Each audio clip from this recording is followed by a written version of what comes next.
Hello, नमस्कार sir. हां, नमस्कार सर. बोला ना. सर तुम्ही तर बघितलं की महाराष्ट्रामध्ये बऱ्याच शेतकऱ्यांचं मोठ्या प्रमाणात नुकसान झालेलं आहे. अतिवृष्टी असो किंवा नुकसान हो. असो. बरंच नुकसान झालेलं आहे. हं. तर शेतकऱ्यांचे मला फोनवर कमेंट्स येत होते, की सर अतिवृष्टी नुकसान भरपाई कधी मिळणार? तर त्याबद्दल एक सविस्तर अपडेट द्यावी सर तुम्ही शेतकऱ्यांना. नक्कीच आपण पाहतोय राज्यातील शेतकऱ्यांना मोठ्या प्रमाणामध्ये राज्य सरकारच्या माध्यमातून अतिवृष्टी नुकसान भरपाई मंजूर करण्यात आली आहे आणि त्याचं वितरण सुद्धा वाटपाला सुरुवात झालेली आहे. आता काही के-वाय-सी करण्याची गरज नाही. ज्या शेतकऱ्यांचं फार्मर आयडी आहे, ज्या शेतकऱ्यांच्या आधारला बँक खातं लिंक आहे, त्या हं. खात्यामध्ये हे अतिवृष्टी नुकसान भरपाईचं वाटप सुरू झालेलं आहे. हेक्टरी ₹8,500 जिरायत पिकासाठी, हां. बागायतीसाठी 27,000 आणि बहुवार्षिक फळ पिकांसाठी ₹22,500 अशा प्रकारे या निधीचं वितरण झालेलं आहे. आता कोणकोणत्या जिल्ह्यामध्ये ही नुकसान भरपाई वाटप सुरू झालेली आहे, ते सर्वप्रथम पाहूयात. ज्यामध्ये अमरावती जिल्ह्यामध्ये वाटप सुरू झालं आहे, अकोला जिल्ह्यामध्ये वाटप सुरू आहे, यवतमाळमध्ये वाटप सुरू आहे, बुलढाणामध्ये वाटप सुरू आहे, वाशिम असेल, अमरावती असेल, या सगळ्या अमरावती विभागातल्या 7,88,000 शेतकऱ्यांना ₹565,60,30,000 अतिवृष्टी नुकसान भरपाईचं वितरण सुरू झालेलं आहे. हं. यानंतर आपण पाहतोय हिंगोली जिल्ह्यातल्या शेतकऱ्यांना सुद्धा ₹140 कोटी आतापर्यंत भेटलेले आहेत आणि अजूनही 1,50,000 शेतकऱ्यांच्या दुसऱ्या यादी बनवण्याचं काम सध्या चालू आहे, असे जिल्हाधिकारी हिंगोली यांच्या माध्यमातून माहिती दिली आहे. हो. त्यानंतर आपण पाहतोय बीड जिल्ह्यामध्ये सुद्धा एकंदरीत नुकसान भरपाईचं वितरण सुरू झालेलं आहे. ज्या शेतकऱ्यांचा दुसऱ्या टप्प्यात पंचनामे झाले होते, त्यांचे सुद्धा आता यादी बनवण्याचं काम सुरू आहे. त्यानंतर धाराशिव जिल्ह्यामध्ये सुद्धा ही अतिवृष्टी नुकसान भरपाई शेतकऱ्यांच्या खात्यामध्ये वाटपाला सुरुवात झालेली आहे. हो. ज्या शेतकऱ्यांकडे ॲग्रिस्टेक फार्मर आयडी आहे. फार्मर आयडीला जे आधार कार्ड लिंक आहे आणि त्या आधार कार्डला जे बँक खातं लिंक आहे, अशा शेतकऱ्यांच्या बँक खात्यामध्ये वाटपाला सुरुवात झालेली आहे. यानंतर लातूर जिल्ह्यामध्ये सुद्धा वाटप सुरू झालेलं आहे. त्यानंतर नाशिक असेल, धुळे असेल, नंदुरबार असेल, जळगाव असेल, अहिल्यानगर असेल हो. किंवा गडचिरोली, गोंदिया, भंडारा, वर्धा, नागपूर अशा सर्व जिल्ह्यामध्ये वाटपाला सुरुवात झालेली आहे. एकंदरीत आपण पाहतोय नांदेड जिल्हा, परभणी जिल्हा, सातारा, सांगली हं. किंवा एकंदरीत सोलापूर, चंद्रपूर, वर्धा, नागपूर, रायगड, रत्नागिरी, सिंधुदुर्ग या सुद्धा जिल्ह्यामध्ये वाटपाला सुरुवात झालेली आहे. राज्यातील 34ही जिल्ह्यातील ज्या शेतकऱ्यांचं नुकसान झालेलं आहे, अशा शेतकऱ्यांना अतिवृष्टी नुकसान भरपाईचं वाटप 2 दिवसापासून सुरू झालेलं आहे आणि सर्वात जास्त नुकसानग्रस्त झालेला जिल्हा तो म्हणजे नांदेड.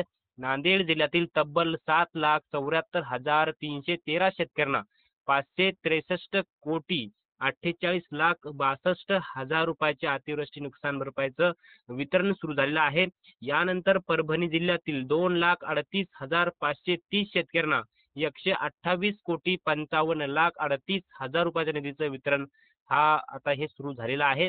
त्यानंतर हिंगोली जिल्ह्यातील 3,04,829 शेतकरी, बीड जिल्ह्यातील 1,14,773, लातूर जिल्ह्यातील 3,80,511, धाराशिव जिल्ह्यातील 2,34,955, याचबरोबर अमरावती जिल्ह्यातील 1,68,533 शेतकरी, अकोला जिल्ह्यातील 11,597, हं. याचबरोबर यवतमाळ जिल्ह्यातील 2 प्रस्ताव 1,995 शेतकऱ्यांचा एक हां. आणि दुसरा आहे तो म्हणजे तब्बल 2,24,657.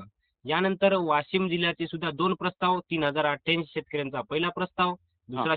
दुसरा प्रस्ताव हो. 1,98,736 शेतकरी, या सुद्धा शेतकऱ्यांच्या निधी अकाउंटमध्ये निधी जमा व्हायला सुरुवात झालेली आहे.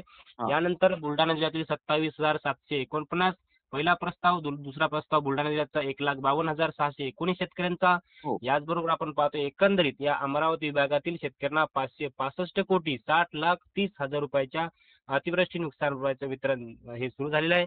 याचबरोबर छत्रपती संभाजीनगर विभागातल्या सगळ्या जिल्ह्यातील शेतकऱ्यांना एकंदरीत जवळपास ₹1,000 कोटी जवळपासची रक्कम किंवा त्याच्याही पेक्षा जास्तची रक्कम म्हणू शकतो, अशी वाटपाला सुरुवात झालेली आहे. हो. याच्या व्यतिरिक्त आपण पाहतोय नाशिक जिल्हा, धुळे जिल्हा, नंदुरबार, जळगाव अशा एकूण आपण पाहतोय या सगळ्या जिल्ह्यातील शेतकऱ्यांना सुद्धा एकंदरीत निधी मंजूर झालेला आहे आणि जो सरकारने आतापर्यंत अतिवृष्टी नुकसान भरपाईचे जवळपास 5 ते 7 जी.आर काढले आहेत आणि त्या सगळ्या जी.आरच्या माध्यमातून ज्या शेतकऱ्यांनी आपले पंचनाम्याचे फॉर्म दिले होते किंवा ज्या शेतकऱ्यांकडे ॲग्रिस्टेक योजनेच्या माध्यमातून फार्मर आयडी म्हणजे शेतकरी विशिष्ट ओळखपत्र आहे, अशा शेतकऱ्यांना हे निधीचं वाटप होणार आहे. आता जे आतापर्यंत याद्या येत होत्या, शेतकऱ्यांना केवायसी करावी लागत होती, परंतु आता ती सगळी अट राज्य सरकारने मंत्रिमंडळ बैठकीच्या माध्यमातून काढून टाकलेली आहे.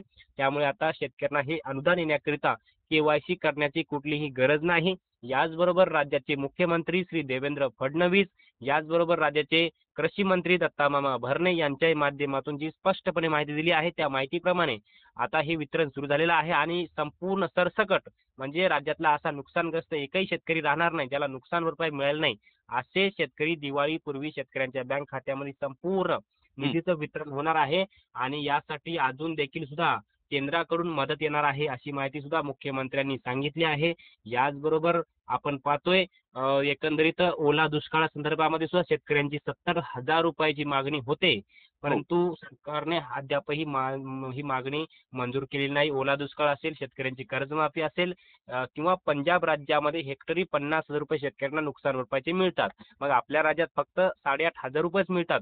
पंजाब राज्याचा जीडीपी 8% आहे, 8व्या क्रमांकावर आहे आणि आपल्या राज्याचा म्हणजे महाराष्ट्राचा जीडीपी एका क्रमांकावर असून देखील सुद्धा राज्य सरकार शेतकऱ्यांना हेक्टरी 50,000 रुपये का देत नाही? त्यामुळे राज्यभरामध्ये शेतकरी संघटना, शेतकरी नेते, शेतकरी पुत्रांच्या माध्यमातून विविध जिल्ह्यामध्ये रास्ता रोको असतील, रुमणे आंदोलन असतील किंवा विविध सरकारचं लक्ष वेधून घेण्याचे आंदोलन शेतकरी पुत्र, शेतकरी संघटना करण्याचा प्रयत्न करत आहेत आणि आशा आहे ह्या सगळ्या शेतकऱ्याच्या आंदोलनाला यश येईल. शेतकऱ्यांना ओला दुष्काळ जाहीर होईल, ओल्या दुष्काळाच्या सवलती शेतकऱ्यांना लागू होतील, हेक्टरी 50,000 रुपये शेतकऱ्यांना मिळेल आणि एकंदरीत राज्यातील शेतकऱ्यांची सर्वात मोठी 37,000 कोटींची कर्जमाफी सरकारने येणाऱ्या हिवाळी अधिवेशनामध्ये करावी अशी सुद्धा मागणी केली जाते. त्यामुळे सरकार सुद्धा आपण पाहतोय आता सरकारला दडप म्हणजे याच्यामध्ये आलेला आहे. त्यामुळे सरकारला ही कर्जमाफी करणं अत्यंत महत्त्वाचं आहे. हो. तर ओके. धन्यवाद सर. तुम्ही शेतकऱ्यांना एक महत्त्वपूर्ण आणि डिटेलमध्ये माहिती दिल्याबद्दल. नक्कीच धन्यवाद.